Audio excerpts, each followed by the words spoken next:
2025 সালের অনেক অনেক শুভেচ্ছা এবং ভালোবাসা। কারণ আমার এই প্রিয় মানুষগুলো, এই প্রিয় সাংবাদিক ভাইবোনদের সাথে আমার যখনই দেখা হয় আমার কাছে মনে হয় যে খুব উৎসব মুখর একটা পরিবেশ তৈরি হয়।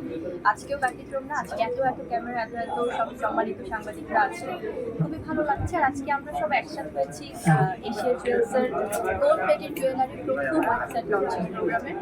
এবং আমার কাছে যেটা আমি সবসময় বলি সবাইকে, যে আমি বরাবরই নারী উদ্যোক্তাদের পাশে আমি থাকতে চেষ্টা করি। যখন তারা কোনো প্রকার কোনো ইভেন্ট বা কোনো প্রোগ্রামের কথা আমাকে বলে, আমার খুবই ভালো লাগে সেখানে উপস্থিত থাকতে পেরে। কারণ নারীরা আসলে অনেক এগিয়ে যাচ্ছে, আর আমরা নারীদেরকে অনেক সাপোর্ট করতে পারবো। এবং নারীরা শুধুমাত্র নারীদেরকে না, পুরুষরাও নারীদেরকে অনেক সাপোর্ট করে, সেটার প্রমাণ আজকেও আমরা পেলাম। আজকে অনেক অনেক পুরুষরা আছেন আমাদের নারীদের পাশাপাশি, আমাদের বড় ভাইরা আছেন।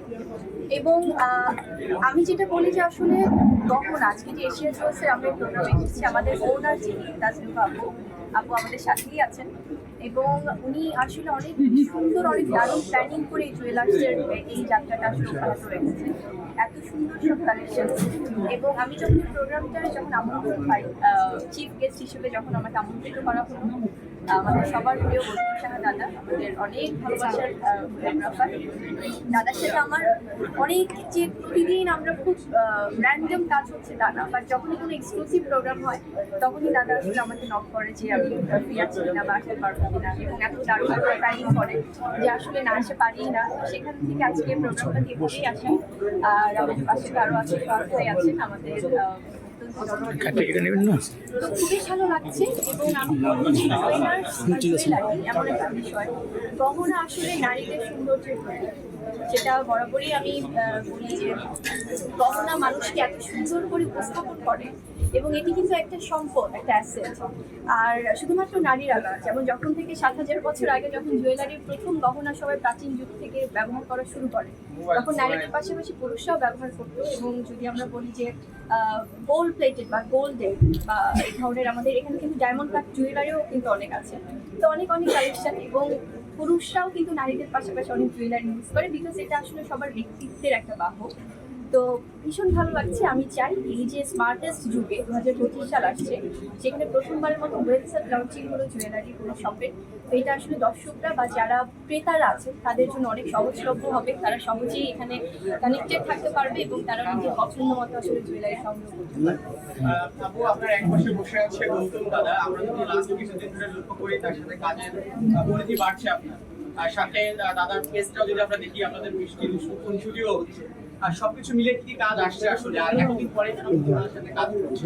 আসলে প্রথমেই বলি, আপনারা যদি একটু লক্ষ্য করেন, আমার অনেক আগে থেকে আসলে দাদার সাথে কাজ করা হয়। কারণ যে কোনো ব্রাইডাল শ্যুট বা একটা এক্সক্লুসিভ কোনো শ্যুট হলেই দাদা আমাকে বলে, বিকজ আমি তো আসলে চলচ্চিত্রের মানুষ। তো চলচ্চিত্রের শুটিংটা নিয়েই স্বাভাবিকভাবেই ব্যস্ততা থাকে। তো হয়তো বা সবসময় টাইমে বা ব্যাটে বলে মিলে না। তো যখনই দাদা মনে করে যে একটু আগে থেকে বলে যে তুই এই সময়টা কিন্তু ফ্রি থাকিস, বা আমরা একটা দারুণ একটা প্ল্যানিং করছি বা একটা সুন্দর আমরা এক্সক্লুসিভ কোনো শ্যুট করবো, তো তখনই আসলে শ্যুট হয়। বাট নতুন তো অনেকদিন আগে থেকেই আমার দাদার সাথে কাজ হয়। তো হয়তো বা ইদানিং আসলে হয়তো, কারণ এখন একটু উইন্টার সিজন, সো ব্রাইডাল ব্যাপারটা একটু সবার মধ্যে বেশি। তো সেখান থেকে ওই প্ল্যানিংটা হয়। আর দাদা ভীষণ অমায়িক এটা যারা কাজ করেছে, বিকজ উনি এমন কোনো সেলিব্রিটি নাই যাদেরকে নিয়ে কাজ করেনি। তো সেখান থেকে আমিও ব্যতিক্রম না, অত্যন্ত স্নেহ করে আমাকে ছোট বোন হিসেবে। তো ভীষণ অমায়িক একজন মানুষ, খুব আন্তরিক, কাজের অভিজ্ঞতা খুবই ভালো সবসময়। লাস্ট আমরা যে শুটটা দেখলাম, যে লাল ড্রেসের একটা শুট ছিল ব্রাইডাল, আর সেটা দারুণভাবে প্রশংসিত হচ্ছে, দর্শকরা ভালো মতো দিয়েছে। সেই অভিজ্ঞতাটা আসলে কেমন ছিল? একদম নতুন লুকে বুদ্ধিকে দেখলাম যে সবার সামনে হাজির হয়েছে। খুবই ভালো ছিল, কারণ আমার ব্রাইডাল ব্যাপারটাই তো আসলে লাল টুক একটা বউ, মিষ্টি একটা স্নিগ্ধ বউ হবে, এটাই সবাই আমরা বাঙালিরা খুব এক্সপেক্ট করি। তো সেই জন্য সেরকম একটা লুক এসেছে এবং সবাই ভীষণ প্রশংসা করছে। এবং আরেকটা লুক আমাদের হয়েছে, যেটা অফ হোয়াইটের মধ্যে একটা পাকিস্তানি ব্রাইডাল লুক, সেটা আমাদের এই শ্যুটটাই আমরা করেছি আকলিমা খান আপুর সুন্দর একটা ব্রাইডাল লুকের জন্য, পার্লারের জন্য। তো ভীষণ ভালো লেগেছে। আমি বরাবরই চাই যে এক্সক্লুসিভ শ্যুট নিয়ে দর্শকদের সামনে আসতে। তো দাদাও যেমন প্রশংসা পাচ্ছে, আমিও পাচ্ছি। সো থ্যাঙ্কস টু এভরিওয়ান যারা আসলে এটা পছন্দ করেছে। আপনার রূপের প্রশংসিত পাশাপাশি আরেকটা বিষয় হলো, আপনাদের ওয়ারিস ছিল ওই ব্রাইডালটা, তাদের অনেক আলোচনা সমালোচনা হয়েছে ইন্ডাস্ট্রির সাথে ঠিকঠাক মতো যাচ্ছে কিনা, এই মডেলটা আসলে সেই বিষয়টা নিয়ে কি বলবেন? এটা নিয়ে অনেক সমালোচনা হয়েছে। আসলে হয় কি, সবসময় কিছু ডিফারেন্ট না করলে তো এটা নিয়ে কথা হবে না। তো দেখা যায় যে আমরা আমাদের শুটের সময় আমরা জানতাম যে এটা নিয়ে হয়তো বা অনেকে খুব পজিটিভ ভাবে নিবে, আবার হয়তো বা অনেকে একটু ভাববে যে একটু ডিফারেন্ট ভাবে আলোচনা করবে। তো এটাই হয়েছে। তো আমরা আমাদের মনে হয় যে আমাদের জায়গা থেকে আমাদের শুটটা খুব সাকসেসফুল। আর হয় কি, আমরা যদি নতুনদের সাথে কাজ না করি, আমরা যারা বেশ কয়েক বছর হয়ে গেছে, আমার হয়তো বা 9-10 বছর একটা জার্নি, তো সেখানে আমরা যদি নতুনদের সাথে কাজ না করি, যদি না লাগে, তো সেখানে আসলে চেঞ্জেস পাবে না দর্শকরা। তো ওইটাই আসলে করা হচ্ছে, একটা এক্সপেরিমেন্টাল শুরু করা হয়েছে এবং আমরা সাকসেস সবাই এটা নিয়ে কথা বলছি। Thank you. যদি একটু তার প্রসঙ্গে আসি, আমরা জানি যে কয়েকদিন আগে ছিল আপনার ক্লিনিকের কাজ আদরাদের সাথে, তার সাথে কয়েকটা সিনেমা করেছেন। এই গল্পটা নিয়ে যদি একটু বলেন, আসলে এটা নিয়ে আসলে হয় কি, আমার বেশ কয়েকটা মুভির কাজ রেডি হয়ে আছে, যেগুলো হয়তো বা সামনে এক এক করে মুক্তি পাবে এবং আপনারা দেখতে পাবেন। কারণ আপনারাই তো আমার কাজগুলো দর্শকদের কাছে পৌঁছে দেন। কারণ শিল্পীদের এবং সাংবাদিকদের মধ্যে যে একটা সুন্দর মেলবন্ধন, এটা আসলে খুবই দারুণ, খুবই চমৎকার। সো আপনাদের মাধ্যমে আমার কাজগুলো পৌঁছাবে। এবং সিনেমা, হ্যাঁ, বেশ কিছু সিনেমা রেডি হয়ে আছে এবং নতুন যে সিনেমাটা শুটিং করছি সেটা অফিসিয়ালি যখন তাদের পক্ষ থেকে কোনো প্রেস মিট করবে, তখন আমরা একদম ডিটেলস বলতে পারবো সেটা বলে আছে। আদরাদের সাথে আপনার জুটিটা আমরা দেখছি যে ডে বাই ডে বৃদ্ধি পাচ্ছে, আসলে দ্বিতীয়বারের মতো। আর সেক্ষেত্রে কেমন সম্ভাবনা দেখছেন? আপনি অনেকদিন ধরে ইন্ডাস্ট্রিতে আছেন, আমাদের বলা হয় যে নায়ক সংকট, অনেক সময় বলা হয় নায়িকাও সংকট। সেক্ষেত্রে আপনার আদালতের কাজ এখানে কেমন সম্ভাবনা দেখছেন? এটা আসলে পরিচালক প্রযোজকদের উপর নির্ভর করে। তারা যখনই কোনো ভালো গল্প, তাদের উপর আসলে ডিপেন্ড করে তারা কাস্টিং কিভাবে। তো সেভাবেই যখন আমার সাথে অন্য অনেক হিরোদের সাথে যখন তারা মনে হচ্ছে যে গল্পে এইভাবে যাবে, এই কাস্টিং যাবে, তখনই তারা চুজ করছে। যেভাবে আসলে অনেকের সাথে কাজ হচ্ছে এবং আমি তো বরাবরই বলেছি যে একজন শিল্পী হিসেবে আমি সবার সাথেই কাজ করতে চাই, সেটাই হচ্ছে। সো জুটি হিসেবে আমার কাছে মনে হয় এটা দর্শকদের উপর ডিপেন্ড করবে তারা কিভাবে এক্সেপ্ট করছে কাজে।